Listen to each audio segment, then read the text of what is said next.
Hello and once again welcome to our YouTube channel जिसका नाम है बिहार बोर्ड इंग्लिश मीडियम। अगर आप बिहार बोर्ड क्लास 10 2025 ठीक है एग्ज़ाम देने वाले हैं इंग्लिश मीडियम से, तो ये चैनल आपके लिए बहुत ज़्यादा हेल्पफुल है। चैनल को सब्सक्राइब कर ले, ये लाजमी है आपके लिए।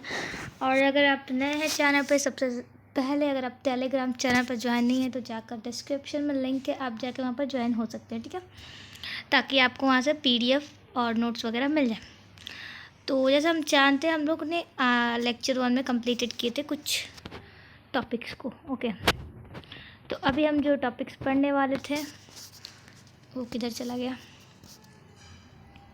बस यहीं पर ये टॉपिक्स है। Okay, characteristics of press in the changing perspective of time. मतलब कि प्रेस की क्या कैरेक्टरिस्टिक्स है कि टाइम के पर्सपेक्टिव से चेंजिंग में, ठीक है। तो इसके बारे में कुछ चीज़ें जानते हैं। Due to lack of consciousness in the first half of the 19th century from the common people to zamindar had no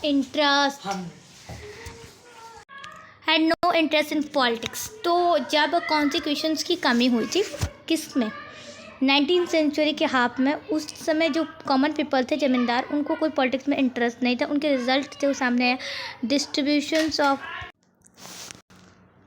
as a result of distributions of newspaper was very meagre. मतलब कि जिसके रिजल्ट सामने आए, newspaper को जब distribution किया गया बहुत ज़्यादा मैगर के सामने। जर्नलिज्म एक बिजनेस, जो जर्नलिज्म थे वो बिज़नेस में अपने लॉस जा रहे थे। इवन द इंग्लिश जो एडमिनिस्ट्रेशन थे उनको भी कोई फ़र्क नहीं पड़ रहा था, न्यूज़पेपर में कोई भी स्पेशल इम्पैक्ट नहीं पड़ रहा था पब्लिक ओपिनियन पे, तो ठीक है। However the religious and social reform जो थे मूवमेंट के, उन्हें बहुत ज़्यादा स्ट्रेंथ किया जाता है और इंडियन पब्लिक ओपिनियन को जगाया जाता है। क्यों? तो उनके क्रिटिसिज्म जो कि न्यूज़पेपर से रिलेटेड थे, legal decision based religious interference and racial discriminations के ऊपर।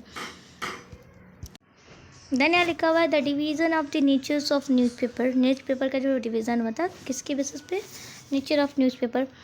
1857 के म्यूटेशन के बाद इसको डन किया जाता है एक रेशियल बेसिस पे। इनके दो टाइप्स के प्रेस होते हैं, एक Anglo Indian press and Indian press, ठीक है। The features and nature of Anglo Indian press was exotics. मतलब इनके फीचर अगर नेचर की बात करते हैं किसके, तो एंग्लो इंडियन प्रेस के बारे में, तो ये इकोसिक्टिक थी, ठीक है। और it was the supporter of divide and rule policy in India. और ये किसके सपोर्टर थे, डिवाइड और रूल, मतलब कि क्या बोलते हैं, फूक डालो और राज करो पॉलिसी के एक सपोर्टर थे इंडिया में। It was a tribal critic to the efforts of united between the two communities. इनके जो यूनाइटेड बीच में बन रही थी, मतलब कि इनका एफर्ट जो था वो किस पर था, तो दो कम्युनिटीज़ को आपस में जोड़ना, ठीक है। थ्रू दिस न्यूज़पेपर, इस न्यूज़पेपर के दौरान मतलब जो चीज़ें चेंजेस है, इंडियन लीडर्स टू बी अनलॉयल और द एंग्लो इंडियन प्रेस की अगर हम कुछ स्पेशल राइट्स होती हैं जो कि गवर्नमेंट न्यूज़ एंड एडवर्टाइजमेंट में दी जाती है इनको, ठीक है। मतलब कि ये क्या करते हैं, गवर्नमेंट न्यूज़ को देते हैं और एडवर्टाइजमेंट को देते हैं, ठीक है। They had very intimate relations होता है इनका किन के साथ, तो गवर्नमेंट के साथ। जो इंडियन न्यूज़पेपर है उनको पब्लिश होते हैं इंग्लिश और दूसरे इंडियन लैंग्वेजेस में। लीडर्स के अगर हम नाम बताएं तो राम मोहन रॉय, सुरेंद्र नाथ बनर्जी, बाल गंगाधर तिलक, ओके, दादा भाई नौरोजी, जवाहरलाल नेहरू, महात्मा गांधी, मोहम्मद अली, मौलाना आज़ाद एट्सेट्रा। ये लोग क्या हैं, ये लोग लीडर्स थे, ठीक है। इन्होंने बनाया किसको, तो इंडियन प्रेस पावरफुल और effective 19th and 20th century में, ठीक है। आगे बात करते हैं 19th सेंचुरी में बहुत सारे न्यूज़पेपर आए, उनका एडिटेड भी आया इंग्लिश में, ठीक है। जो न्यूज़पेपर थे तो टाइम्स ऑफ इंडियन 1861 में, स्टेट्समैन 1875 में, याद रखना, Englishman from Kolkata, Madras Mail from Madras and the Pioneer in 1865 Allahabad से, ठीक है। The Civil Military Gazette in 1876 from Lahore से, ठीक है। और स्टार्ट हुआ पब्लिश होना। द इंग्लिश मैन एक ट्रेडिशनल और रिएक्शनरी न्यूज़पेपर था। वहीं अगर हम बात करते हैं स्टेट्समैन, तो ये किसके सपोर्टिव में थे, ये न्यूज़पेपर एक लिबरल थॉट के सपोर्टिव में थे, ठीक है। It was a critic of the birth the government and the Congress. ये दोनों के बीच में एक क्रिटिक सिचुएशन बना रहा था, गवर्नमेंट और कांग्रेस के बीच में। देन यहाँ पर बात करते हैं the newspaper edited and publish by the Indians के बारे में, कि जो न्यूज़पेपर एडिट करते थे, बनाते थे और इंडियंस के द्वारा उनको पब्लिश के बारे में। तो ईश्वर चंद्र विद्यासागर ने पब्लिकेशन को स्टार्ट किया the Som Prakashik weekly Bangla newspaper के लिए, ठीक है। It was filled with the nationalist, ये जो न्यूज़पेपर है ये पूरी तरीके से, इसमें क्या था, नेशनलिस्ट आइडियोलॉजी पूरी तरीके से भरपूर था, ठीक है। It supportive traditional the cause of Indigo farmers, और ये किस चीज़ को सपोर्ट करते थे, इंडिगो फार्मर्स को, अवाइंग टू इट्स एक्टिविटीज़, उनकी एक्टिविटीज़ को। Lord Lytton proclaim vernacular press act इन्होंने बनाया, देन लॉर्ड लीटन ने, और कुछ साल बाद विद्यासागर ने अपने ऊपर टुक ओवर किया द हिंदू पैट्रियटी, इन्होंने भी लिखा, ठीक है। It's London correspondent Surendra Nath Tagore and Manmohan Ghosh started, उन्होंने मनमोहन घोष जो थे उन्होंने क्या स्टार्ट कर दिया, पब्लिकेशन से स्टार्ट करे द इंडियन मिरर बिटवीन 1874-1875 में।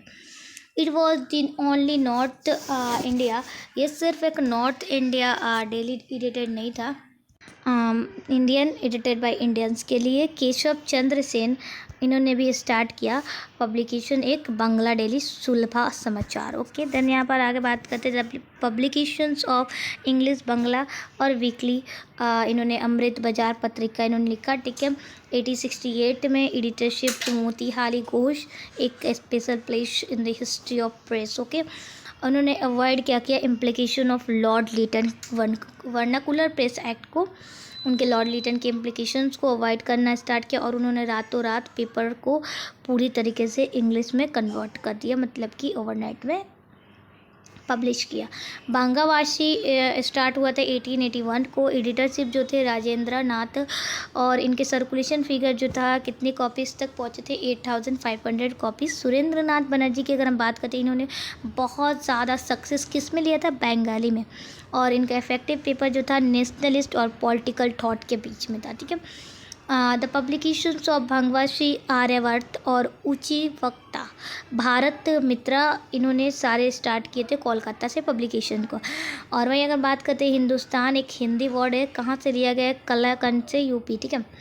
और ये सपोर्टर किस थॉट को करते थे, लिबरल थॉट को। वहीं अगर बात करते हैं भारत तेंदु हरिश्चंद्र, एक बहुत इम्पोर्टेंट प्लेस है किसके फील्ड में, हिंदू जर्नलिज्म के फील्ड में। कवि वचन सुधा की बात करते तो इन्होंने भी पब्लिश करना स्टार्ट किया, उनके अपनी एडिटरशिप्स कहाँ से, तो बनारस से 1867 में। द एडिटर नोट्स जो थे पेपर्स के रिलेटेड किस चीज़ से थे, दो चीज़ों से, पॉलिटिकल और सोशल टॉपिक्स से। डैट हैड बीन सपोर्टेड, ये सपोर्ट किस चीज़ को ज़्यादा से ज़्यादा स्ट्रेंथ कर रहे थे, सोशलिस्ट आइडियोलॉजी को, ठीक है।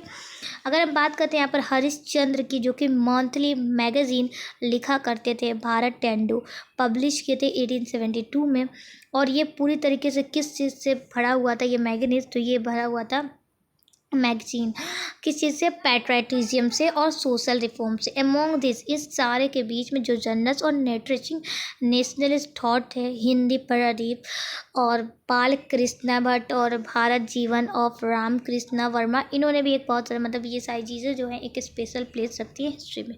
The English monthly Hindustan review, ये भी पब्लिश होता है सचिनानंद सिन्हा 1899 को, जो कि इसके पॉइंट अगर व्यू से देखते हैं ये मंथली के, तो एक पॉलिटिकल था। By the last two gates of 19th century की अगर बात करें, जो हॉरिजन नेशनल मूवमेंट है वो भी एक्सपेंड ग्रेजुअली होता है, कॉन्सिक्यूटली जो न्यू वेव होते हैं नेशनल मूवमेंट में वो फाउंडेशंस करते हैं, ठीक है। और ये सारी चीज़ें होती हैं। देन यहाँ पर आगे बात करते हैं फ्रॉम मुंबई 1881 में अगर बात करते हैं मराठा इंग्लिश में केसरी मराठी, और बिगन एडिटरशिप इस तरीके से शुरुआत किया गया था, कौन, गंगाधर तिलक। बहुत न्यूज़पेपर इन्फ्लुएंस किस चीज़ से हुई थी, तो एक्सट्रीम नेशनलिज्म से इन्फ्लुएंस होकर इस सारे न्यूज़पेपर को बनाया गया, और इसका इम्पैक्ट मास ग्रुप पे पड़ा, ठीक है, मासस पे। MG राणा देव, इन्होंने भी स्टार्ट किया हिंदू प्रकाश 1862। और वहीं अगर बात करते हैं फिरोज शाह मेहता की, इन्होंने भी पब्लिकेशन को स्टार्ट किया, मुंबई क्रॉनिकल 1913, ठीक है। The work of spreading extreme nationalist in Bangla was done, किसके थ्रू हुआ था, ये डन किया गया था Jugantar and Vande Mataram of Arvind Ghosh and Virendra Ghosh के द्वारा, इसको मतलब ख़त्म किया गया, बना के ख़त्म किया गया। देन बात करते हैं द हिंदू पब्लिश इन 1878 में कहाँ से किया जाएगा था, मद्रास। और कब, तो वीकली न्यूज़पेपर था, ठीक है, एज्यूम फ्रॉम दी डेली इन 1881 से।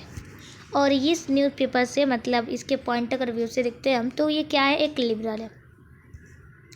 देन बात करते हैं डॉक्टर एनी बेसेंट, ये भी एक न्यूज़पेपर है जिसका मतलब प्रोमेगलेटिंग द नेशनल मूवमेंट। इन्होंने एक द मद्रास स्टैंडर्ड्स इनके खुद के कंट्रोल और गिविंग नया नाम दिया अपने, जब इनके कंट्रोल में आया था तो इन्होंने नाम दिया द न्यू इंडिया। इन्होंने एक स्लोगन भी लिया था, home rule accessible to the masses. Mahatma Gandhi एक सक्सेसफुल पॉलिटिशियन तो नहीं थे लेकिन एक बहुत बड़े जर्नलिस्ट जरूर थे, ठीक है।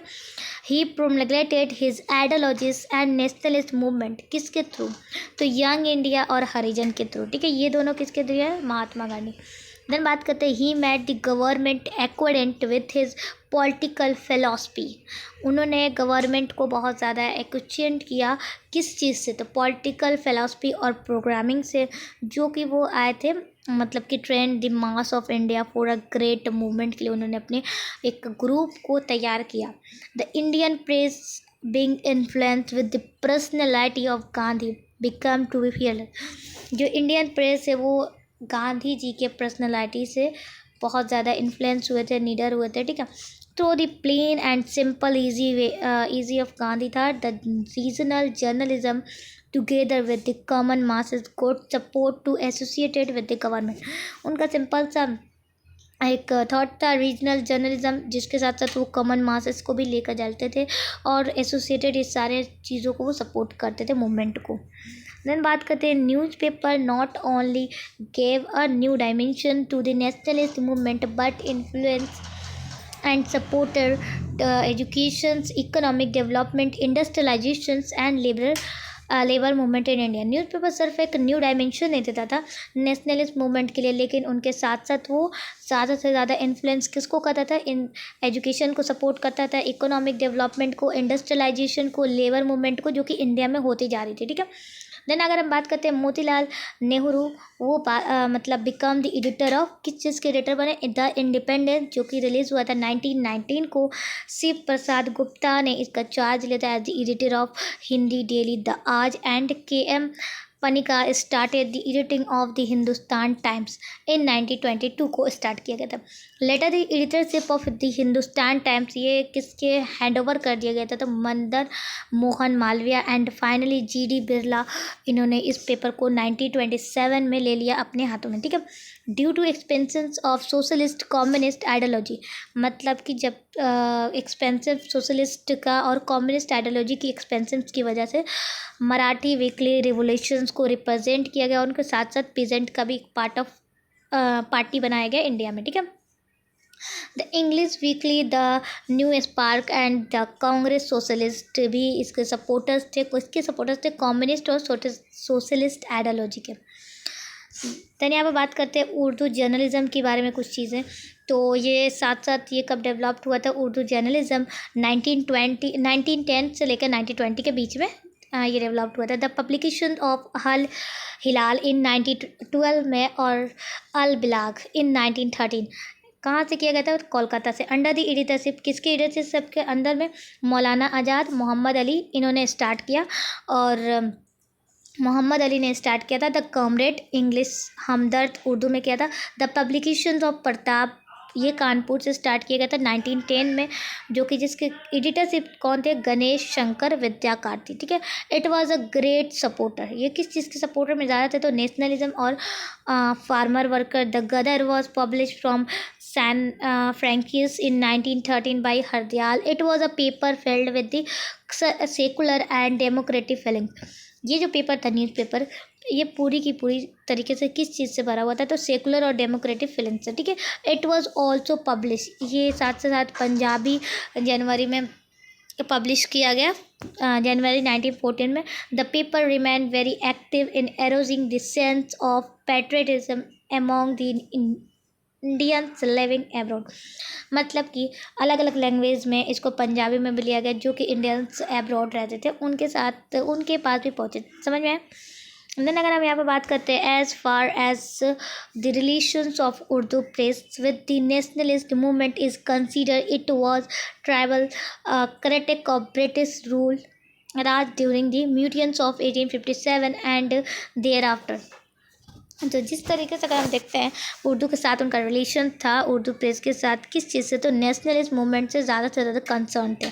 और इनका बहुत सी चीज़ें ब्रिटिश राज कब, तो 1857 के दौरान ड्यूरिंग ये सारी चीज़ें हुई थी। But the increasing influence of sir Syed Ahmad Khan, मतलब कि दिन पे दिन लेकिन जो इन्फ्लुएंसर थे वो बहुत ज़्यादा इंक्रीज होने लगे। किस चीज़ से, किन से, तो sir Syed Ahmad Khan in national politics promoted it to make new provision for the relations of मुस्लिम।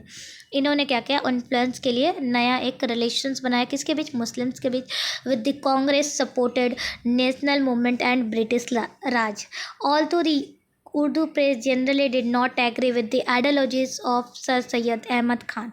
जो उर्दू के प्रेस थे जनरली एग्री नहीं थे, किसके आइडियोलॉजी से, किसके थिंकिंग से, तो सर सैयद अहमद खान से। The paper publish in the editorship of मौलाना आज़ाद के एडिटरशिप्स के मतलब थ्रू में हुआ था, ठीक है, पब्लिश किया गया था। मोहम्मद अली एंड अब्दुल बारी, इन सारे लोगों के बीच में नेशनलिस्ट फीलिंग्स से ये सारे पेपर को पब्लिश किया गया। The subscriber from the among this were much more than the Aligarh journal of sir. जो इनके फॉलोअर्स थे, जो सब्सक्राइबर थे, ये ज़्यादा से ज़्यादा कहाँ से थे, ज़्यादा से ज़्यादा अलीगढ़ जर्नल से थे, सर सैयद के। मैंने यहाँ पर बात करते हैं role and impact of press in national movement. क्या रोल था प्रेस का, क्या इम्पैक्ट पड़ा प्रेस के ऊपर जो कि नेशनल मूवमेंट में था। The press directly influence every aspect of national movement, be it political, social, economical, culture। तो प्रेस डायरेक्टली इन्फ्लुएंस करते हैं हर एक जगह, हर एक एस्पेक्ट से, ठीक है, पॉलिटिकल से, सोशल से, इकोनॉमिक से और कल्चर, ठीक है। द नेशनल लीडर्स में अगर रिवीलिंग करते हैं तो एक्सपेंशन पॉलिसी ऑफ ब्रिटिश राज को ज़्यादा से ज़्यादा रिवेल कर रहे थे। और तो और जो मासेस बनाए जाते, मासेस बनाकर मतलब ग्रुप बना के जो लोग काम करते हैं उनको जागरूक। The work of showing the right path and rising voice fearless against imperialism was done through the medium of press. तो सिंपल सा बात है, प्रेस का काम ये था कि लोगों को सही रास्ता दिखाना और बेडर मतलब नीडर होकर आवाज़ किस तरीके से उठाना है, किसके अगेंस्ट में, इम्पीरियलिज्म जो उनके साथ हो रहे थे, किसके थ्रू ये सारी चीज़ें हो रही थी, द मीडियम ऑफ प्रेस, ठीक है। मैं यहाँ पर बात करते हैं The press performed the job of voicing great discontent towards new education policy. और ये साथ साथ प्रेस क्या आवाज़ उठा रहा था, इकोनॉमिक एक्सप्लेनेशंस, ये सारी चीज़ें ब्रिटिशर के ऊपर आवाज़ उठाई थी, ठीक है, ये सारी चीज़ें थी। देन यहाँ पर बात करते हैं, उन्होंने डिस्क्रिप्शंस भी दिया, पेपर भी लिखा, ये सारी चीज़ें हुई थी। टेक्सटिक्स, ये सारी चीज़ें लिखी गई थी। और ट्रेड और कॉमर्स के ऊपर गेटिंग हाई सैलरीज जो गवर्नमेंट अथॉरिटी दे रही थी, कहाँ से आ रही थी, फॉरेन लैंड से, ये सारी चीज़ें की गई थी, ठीक है। देन यहाँ पे बात करते हैं, ये चीज़ें बकवास है, उतना ज़्यादा पढ़ने की ज़रूरत नहीं है। In the field of social reforms में अगर बात करें, जो प्रेस है कंटिन्यूसली क्या करते थे, पब्लिश करते थे क्रिटिकल ए से, किसके रिलेटेड में, तो सोशल ऑर्थोडॉक्स और ट्रेडिशंस, सुपरस्टिशंस, और किसके इम्पैक्ट पे, इंग्लिश कल्चर पे क्या इम्पैक्ट पड़ा। जो सोशल रिफॉर्मर्स की अगर बात करते हैं, राम मोहन रॉय, विद्यासागर, केशव चंद्र सेन एट्सेट्रा, ये सारी मैड प्रेस बनाए गए थे इनके विपन में, ठीक है, पब्लिक के ओपिनियन पे। देन अगर बात करते हैं यहाँ पर, एडिटर ऑलवेज क्या अडॉप्ट करते थे, पॉजिटिव एटीट्यूड लाते थे इंडियन किंग्स के वेरेवर उनके राइट्स को ट्रांसफर किया जाता था हाई अथॉरिटी के पास।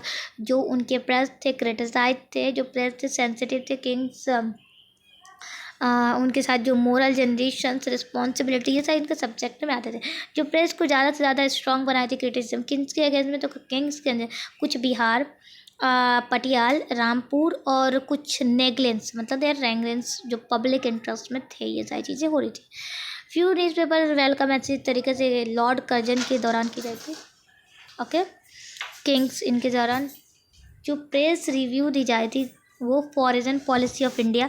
द प्रेस ओपनली किस चीज़ के बारे में, Burma war policy towards Sikkim and Tibet, Afghanistan war और पॉलिसी ये towards Turkey, the incident of South Africa, इन सारे पे आवाज़ उठा रही, इन सारे के चीज़ें बता रही थी press. Then criticizing the Clarence Burma related to policy, the press made it clear that the war was fought in the interest of British imperialism। ये धीरे धीरे क्लियर हो रहा था डैट कि ये लड़ाई बिल्कुल ब्रिटिश इम्पीरियलिज्म के लिए चल रही है, प्रोटेक्शंस ऑफ इंडियन के लिए, ठीक है। ना अब बात करते हैं कि the efforts of Gandhi made in south. जो एफर्ट गांधी जी ने लगाया था साउथ अफ्रीका में, ये मेंशन किया गया था इंडियन प्रेस में। इनिशियली जो इंडियन प्रेस थे वो हैप्पी हुए थे इन सारी चीज़ों पे, जो विक्ट्री अगेंस्ट हुआ था ब्रिटिशर के, हम लोग जीते थे, मतलब गांधी जी। जो प्रेस व्यू था तो द डिफेट ऑफ रूस में जापान का वॉर, ठीक है, ये सारी चीज़ें को, ये प्रेस के दौरान ये सारी चीज़ें खुल रही थी धीरे धीरे पब्लिकेशन। और इम्पैक्ट ऑफ रूस इन सेंट्रल एशिया और इंग्लिश, ये सारी चीज़ें फ्रॉड किस तरीके से इनके बीच में हुई थी। इन दिस सिचुएशन में तारीफ जो होती रशियन एडमिनिस्ट्रेशंस की, जबकि इंडियन पेरेस के बीच में एफर्ट जो चीज़ें थी एक्सट्रेट प्रेशर में बन रही थी ब्रिटिशर के ऊपर। देन यहाँ पर कुछ चीज़ें बात करते हैं टर्की के रिगार्ड में, तो ये बहुत प्ले करता है, एक ट्रेमिशन रोल करता है, जो कि अपनी फीलिंग्स को इंडियन मुस्लिम के पहले गवर्नमेंट से पहले जगाता है लोगों के बीच में। ऑल तो द ओपिनियंस ऑफ कुछ ओपिनियन इंक्लूडिंग, अगर हम बात करते हैं सर सैयद की, इनके डिफरेंट थी, उनकी सोच अलग थी on the issues of Armenian and Balkan. जो मुस्लिम प्रेस थे वो जमींदार अल हिलाल, तौहीद, हमदर्द, कॉमरेड एक्सेट्रा, इनको बनाया गया इस पेपर को किसके ऊपर, किसके पावर्स के ऊपर, उनके खुद के पावर्स को लेकर बनाया गया यूज़ करके। नेशनल फीलिंग्स इन सारे किसके अगेंस्ट है, ब्रिटिशर के। जो रोल था प्रेस का, एक रिमेन बहुत इंपॉर्टेंट करता है, एक नया डायरेक्शन देता है कंट्री नेशनल मूवमेंट के, एक नेशंस को बिल्डिंग करता है also the press by reviewing. जो प्रेस की पॉलिसी थी वो फॉर्म करती है, पब्लिक ओपिनियन में पेप करती है, और वो चूज अपोज करती है गवर्नमेंट को एक डेमोक्रेटिक वे से, ठीक है, with regard remaining the socials evils and maintaining political और कल्चर यूनिटी को, मतलब मेंटेन करते हैं। देन यहाँ पर पढ़ते हैं हम लोग इसके पीरियड के दौरान जो प्रेस हिंदू मुस्लिम थे, ये दोनों बहुत ज़्यादा एफर्ट लगाते हैं यूनाइटी में हिंदूज़ और मुस्लिम का, किसके अगेंस्ट में, क्रिश्चियंस। देन यहाँ पर बात करते हैं निज़ामुल मुल्क अकबर ए आम, इसको बोला जाता है एक ऑर्गेनाइज ओपिनियन, किसके अगेंस्ट में, क्रिश्चियंस गवर्नमेंट के अगेंस्ट में। जो मुस्लिम प्रेस थी इसको अडेप्ट करती है एक logical view point of view से, देखते हैं कॉमन रेट से, और इनको एक्सेप्ट नहीं करते हैं रेक्सली द इंसिडेंट पॉलिसी से गवर्नमेंट को। जो प्रेस एक प्ले करता है कॉमेडियल रोल, मेंटेनिंग करता है common harmony, taking favour of the Ganga Jamuna culture, ठीक है। देन आगे बात करते हैं यहाँ पर कि बैन अगेंस्ट प्रेस के बारे में, कि विथ पब्लिकेशंस ऑफ न्यूज़पेपर, मतलब कि पब्लिकेशन है जो न्यूज़पेपर का इंडिया में, अगर उसके बारे में बात करते हैं तो जो रिव्यू है गवर्नमेंट का पॉलिसी में वो स्टार्ट हुआ। इनिशियली इनके अंदर में जो कंपनीज है गवर्नमेंट्स की, उसको नो मॉडल कोड दिया गया। और फ्री यहाँ पर जो चीज़ें हैं क्या लिखा, it was based on the company free will decide, उन्होंने ये डिसाइड किया कि पनिशमेंट टुवर्ड्स द न्यूज़पेपर और एडिटर को उनके ऊपर केस डाला है, not suited to the company as such paper, जो कि एक मर्सियस ऑफ द कंपनी थी, उनके साथ साथ जो प्री सुपरवाइजन पॉलिसी थी, कंपनी रिटर्न करती है एडिटर को किसके बैक टू इंग्लैंड देती है उनको, और फ्लेक्सिबल नहीं करती है। और but they could not such with in Indian editor के साथ भी ऐसा नहीं होता है, उनके साथ एक एक्ट लाया जाता है, पास किया जाता है कि उनको न्यूज़पेपर को कंट्रोल करने के लिए, ठीक है। तो उस एक्ट के बारे में कुछ चीज़ें जानते हैं। सबसे पहला एक्ट आता है the censorship of press act 1799 को, ठीक है। Lord Wellesley with the appearance of French attack के बाद सेंसर्स ऑन प्रेस, इस एक्ट के अंदर था कि जो न्यूज़पेपर है वो उनको क्लियरली पब्लिश किया जाएगा, जिसके नेम है एडिटर का और पब्लिशर के नेम के साथ। उनके पहले जो प्रिंटिंग कोई भी मटेरियल था उनको सबमिट किया जाता था गवर्नमेंट को सीक्रेटली, मतलब कि छुपा के सेंसरशिप में। इन 1807 में ये एक्ट इम्पोज किया मैगज़ीन पैम्पलेट्स और बुक में, ये सारे एक्ट को भी आने लगे रिलैक्सिंग, और इन्होंने एक पीरियड ऑफ हेस्टेंस भी दिया 1888 में। प्री सेंसरशिप वॉज कम्प्लीटेड, और इनको स्टॉप किया, कम्प्लीटली स्टॉप कर दिया गया, ठीक है। देन बात करते हैं यहाँ पर कि द लाइसेंसिंग रेगुलेशंस ऑफ 1823 में, जो लाइसेंसिंग रेगुलेशंस के बारे में, ये क्या एक्ट है, तो जॉन आदम्स जिन्होंने बाद गवर्नमेंट जनरल थे 1823 में, एक्सप्रेस करते हैं अपने रिएक्शन व्यूज़ इस एक्ट पर। अकॉर्डिंग टू दिस लाइसेंस अगर है आपके पास प्रिंटिंग प्रेस का एस्टेब्लिश करने का, जो पेनल्टी पड़ता है, पेनल्टी प्रिंटिंग और पब्लिशिंग करने का विदाउट लाइसेंस, मतलब कि आपके पास अगर लाइसेंस है तो आपको 400 रुपये देना पड़ेगा या तो जेल जाना पड़ेगा, ओके। मैजिस्ट्रेट्स भी अथॉरिटी और कॉन्फ्रेंस करते हैं इस प्रिंटिंग प्रेस विदाउट परमिशन के आप नहीं कर सकते। जो गवर्नमेंट जनरल थे उन्हें यह हक था कि ये कैंसिल दी लाइसेंस, उनका भी मतलब उनके पास यह हक था कि अगर आप परमिशन के विदाउट अगर करते हैं तो ये लाइसेंस को आपका खारिज कर दिया जाएगा। इस एक्ट के अंदर था कि मिरतुल उल उरुश ऑफ राजा राम मोहन, जिन्होंने मतलब क्लोज डाउन किया था, और जेसी वरिकम, इन्होंने को क्या किया गया, इंग्लैंड में डिस्प्लेस कर दिया गया। ठीक है। The liberations of Indian press act के बारे में बात करेंगे तो ये विलियम पेंटिकर एक लिबरल टुवर्ड्स था, मतलब प्रेस के टुवर्ड्स में था। इनके रिप्लेसिंग जो ऑडिशन थी 1823 में चार्ल्स मेटाकाफ, जो मतलब अर्न क्या किए थे epithet of liberator of the Indian press. मैनक्लिक अगर हम बात करते हैं इनके व्यू से देखते हैं तो ये गवर्नमेंट अगर इन्फानाइट पावर लगाता है इमरजेंसी में तो ऐसा ज़रूरी नहीं कि उनके सच लॉ जो है पीसफुल टाइम में हो। अंडर दिस एक्ट में पब्लिशर्स को कोई जॉब मतलब दिया जाता था एंड डू हिज जॉब, शांति से आप अपना काम करें, उनको इन्फॉर्मेशन को दें इनके रिगार्डिंग और उसके बाद से पब्लिश करें। द लॉ कंटिन्यूड रहा 1856 तक। उसके बाद से जब न्यूज़पेपर आने लगे कंट्री में अनएक्सपेक्टली बढ़ने लगा न्यूज़पेपर। ठीक है। देन यहाँ पर बात करते हैं कि द लाइसेंसिंग एक्ट 1857 में अगर हम बात करते हैं तो इसके अकॉर्डिंग 1857 में एक एक्ट है द लाइसेंस के अगेन इम्पोज किया गया था और इसके कुछ 1 ईयर के लिए इमरजेंसी प्रोविजंस लगाया जाएगा। देन रजिस्ट्रेशन एक्ट 1867 में बात करते हैं तो इस एक्ट के दौरान मतलब अंदर ये था कि मेटकाफ एक्ट को रिप्लेस किया गया था और pretending to regulate the printing press. इस एक्ट में एवरी बुक और न्यूज़पेपर रिक्वायर्ड करते थे प्रिंट रेगुलर, उनके नाम के ऊपर प्रिंटर और पब्लिशर्स के नाम रहना ही चाहिए और किस प्लेस से हो रही है, ये सारी चीज़ें उनकी ज़रूरी होती थी। विद इन 1 मंथ के बाद पब्लिकेशन एक कॉपी ऑफ द बुक आया, सप्लाई किया गया गवर्नमेंट तक। तो प्रोविजंस एक short term and full term punishment दिया जाता था। ठीक है। वहाँ बेरबल के through the vernacular press act के बारे में कुछ चीज़ें जान लेते हैं। तो 1857 के बाद जब प्रेस डिवाइड हुआ गवर्नमेंट और गवर्नमेंट में, इंग्लिश प्रेस ऑलवेज किसको सपोर्ट करती थी तो supported the government, but the vernacular openly national feelings के अगेंस्ट थी इम्परलिस्ट पॉलिसी। द न्यूज़ आया फेमिनम एक्स्ट्रावेजियंस की जो कि गवर्नमेंट के द्वारा क्रिएट किया था, ग्रेट डिस्कॉनेट है इनके मासेस में। लिटॉन ये जानते हैं कि डैट की इंक्रीजन जो है रीसेंटमेंट होती थी पॉलिसी मैकुलिस और मेटकाफ, कॉन्सिक्वेंटली ये and David to bring the press in his control through, मतलब कि वर्नाकुलर प्रेस एक्ट ही कंट्रोल करना था। लेकिन इस एक्ट के दौरान डिस्ट्रिक्ट मजिस्ट्रेट भी परमिट था पब्लिश करना एक न्यूज़पेपर एक बॉन्ड के ऊपर। कंडीशंस भी था डैट की न्यूज़ जो है अगेंस्ट नहीं होना चाहिए राजा के अगर आप पब्लिश करते हैं तो। फॉर दिस डिसीजन, ये डिसीजन के दौरान मैजिस्ट्रेट्स भी फाइनल करते हैं एक वर्नाकुलर न्यूज़पेपर को और एक्सपेंस करते हैं किसके ऑपरेशंस एक्ट के ऑपरेशन के थ्रू। ठीक है। सबमिट करते हैं और प्रूव करते हैं डैट की गवर्नमेंट सेंसियर है इस पेपर को पब्लिश करके।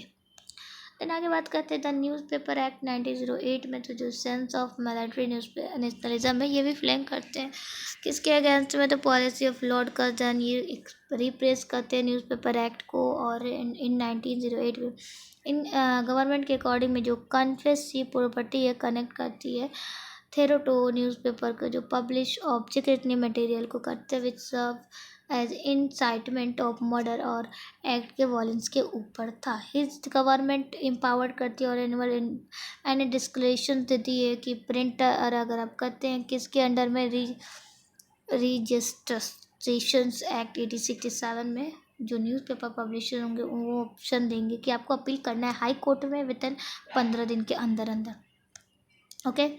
द इंडियन प्रेस एक्ट के बारे में बात जानते हैं तो जो एक्ट रिवेट करती है वॉरेस्ट फीचर्स, जो सबसे गंदा फीचर्स है लॉर्ड लेटन प्रेस एक्ट 1878 में जो गवर्नमेंट एम्पावर करते हैं सिंपली मनी और कैंसिल कर देता है रजिस्ट्रेशन को इन केस ऑफ, सिंपली इतना समझो, ज़्यादा समझने की जरूरत नहीं है। और Indian press emergency provision act आया था 1931 में। तो इस एक और एक्ट के अकॉर्डिंग सारे जो ऑर्डर्स थे वो पास होंगे 1910 से, उनको री इन्फ्लुएंस कर दिया जाए। इस एक्ट के दौरान प्रोविजन को एक अवार्ड स्टैंड दिया जाएगा पनिशमेंट उनके दौरान उनको दिया जाएगा। उनको गिल्टी अगर फाउंड किया जाता है तो उनके ऊपर क्राइम का इन्वेस्टिगेटिंग होगा डायरेक्टली और इनडायरेक्टली दोनों। इस एक्ट में लाया गया था सुपरवाइज सारी एक्टिविटीज़ को सो वे during the second world war के दौरान प्री सेंसियस को भी रिफोर्स किया गया one time. The publication of ये सारे न्यूज़ जो थे उनको रिलेटेड कांग्रेस एक्टिविटीज़ के रिलेटेड उनको डिक्लेयर कर दिया जाएगा इलीगल। ये सारे पावर को टर्मिनेट किया गया 1945 को। देन अब बात करते हैं द प्रेस एग्जामिनेशंस कम्युनिटी में। ओके बस इतना ही, थोड़ा सा पढ़ लो कि प्रेस जो काम एग्जामिनेशंस एक्ट है कम्युनिटी का, तो ये कॉन्स्टिट्यूट होता है मार्च 1947 में रिकमेंडेड किया गया था फंडामेंटल राइट्स के ऊपर। Constitute assembly repeal press act 1931 को, और princely state act united against resentment और नेटिव स्टेट, ये सारी हुई थी। द प्रेस बात करते हैं ऑब्जेक्शनेबल मैटर्स एक्ट 1951, जो गवर्नमेंट है वो रिक्वायर्ड करते हैं एमिडेंट इन आर्टिकल 19 में कि कॉन्स्टिट्यूशंस और पास करेंगे इस प्रेस एक्ट को किसके थ्रू, तो ये सारी एक्ट मतलब टिल डेट तक रिप्लेड हो जाएंगे। और इनके डिमांड जो होते हैं सिक्रेटरी फ्रॉम प्रेस से, जो सिक्योरिटी और न्यूज़पेपर के पब्लिकेशन से जो भी ऑब्जेक्ट अगर मैटर होते हैं मतलब ऑब्जेक्शंस होते हैं ऑब्जेक्शनेबल मैटर में, तो उस पर हम लोग आवाज़ उठाएंगे। द प्रिंटर्स भी अलाउड थे सोशलिस्ट एग्जामिनेशंस के, ठीक है, इन व्यू ऑफ, ओके ये हो गया, ये रन तो इतना कुछ नहीं है।